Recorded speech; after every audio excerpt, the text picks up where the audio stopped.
Moi, j'ai la chance d'être positionnée, on va dire, du bon côté du ruisseau. Alors, c'est ce que ça m'a fait mourir de rire. Elle m'a dit d'un côté du ruisseau, c'est bon, et de l'autre, il n'y a pas. J'ai dit, ça ne tient pas grand-chose. Voilà, Hein. non, mais parce qu'en fait, la commune auquelle j'ai pu être attachée avait l'ADSL, enfin, a réussi à avoir le haut débit, sauf que Caplon, elle, n'avait pas, n'était pas raccordée.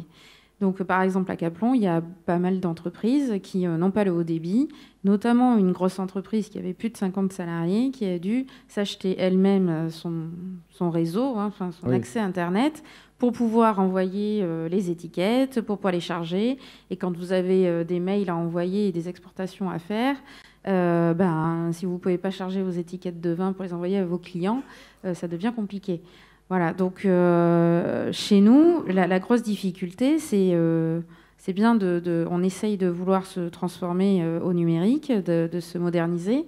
La grosse difficulté, c'est d'avoir soit la 3G, soit la 4G, parce qu'avec les smartphones, c'est bien, mais si on n'a pas de réseau, je ne peux pas rentrer mes données de traçabilité. Alors ça, justement, ça c'est intéressant. On vient de le voir, Alexandre Villain qui nous a fait le panel. On a même vu des images qu'on ne verra pas chez vous. Mais expliquez-nous en quoi le numérique, aujourd'hui, est l'outil de transformation de votre activité de viticultrice. Ça sert à quoi et vous faites quoi? Alors, il y a quelques années, moi, j'ai choisi, pour justement faciliter la traçabilité de l'exploitation, de prendre le logiciel de mes parcelles de la Chambre d'agriculture.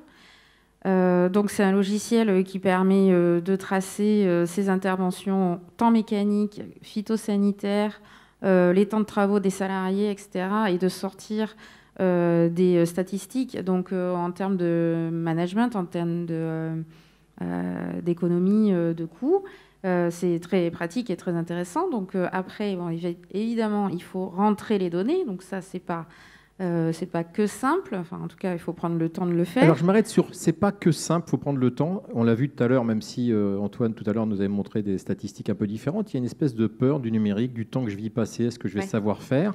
Est-ce que vous êtes arrivé naturellement par culture là-dedans? Vous avez fait une grosse formation grâce à la Chambre ou à d'autres? Comment on fait ça, justement? Non, c'est quelqu'un qui est venu m'installer la plateforme, hein, parce qu'en fait, c'est un accès direct sur Internet, c'est pas un logiciel. Donc les données sont sauvegardées, elles ne sont pas sur notre poste, donc ça va. Mais déjà, pour faire marcher mes parcelles, il fallait que j'ai le bon débit, donc ça va à peu près, parce qu'il faut charger les cartographies, qui sont quand même assez lourdes. Donc après, on a rentré les données, donc ça s'est fait quand même assez facilement. Okay. Mais j'ai des collègues qui ne sont pas super au point au niveau informatique, c'est moi qui leur fais, enfin, c'est moi qui vais les aider. Donc, si vous avez un problème, elle est là, et au premier raison. Il faut avoir une petite culture informatique et aimer faire un peu ça. Par contre, rentrer les données, en général, on les écrit en quelque part déjà, et après, on les met sur l'informatique. Parce qu'on n'a pas accès tout le temps, en fait, à la trace. Je ne vais pas être l'avocat du diable, mais à vous entendre, on se dit, mais pourquoi s'embête à faire tout ça? Quels sont les intérêts pour vous aujourd'hui, avec le recul, de le faire, justement, de l'avoir numérisé, de l'avoir? Et c'est quoi le premier atout d'avoir tout ça dans le cloud, puisque ce n'est pas chez vous, si j'ai bien compris? Comment? J'ai compris que ce n'était pas sur votre ordinateur, donc c'est partagé sur un serveur ou dans le cloud. Mais... Moi, j'ai fait ce choix parce que réglementairement, nous, de toute façon, on est obligé d'avoir une traçabilité de nos traitements phytosanitaires. On est maintenant obligé de faire nos déclarations sur ProDouane, voilà. Tous les dossiers PAC, c'est sur Internet. Les dossiers de restructuration, France Agrimaire, etc., c'est sur Internet, avec des données lourdes. Donc, en fait, après, on transfère. Oui, parce qu'on a Philippe Tastet qui dessine en même temps, évidemment. Dès que ça lié au vin, forcément, franchement, disant le vignoble, ça nous fait rire. Oui, je comprends mieux pourquoi il rigole. Vous n'étiez pour rien, Magali. Ah bon, vous en fera cadeau. Oui, c'est sympa. Donc en fait, voilà pourquoi j'ai pris cette décision de passer le cap pour répondre à l'obligation réglementaire. Après, ça me permet de gagner voilà, en traçat. L'année dernière, qu'est-ce que j'ai fait? À quelle époque j'ai traité? À quelle époque, voilà. Après, sur ce logiciel, on a accès aussi, comme disait le président Rousset, à l'optimisation des traitements.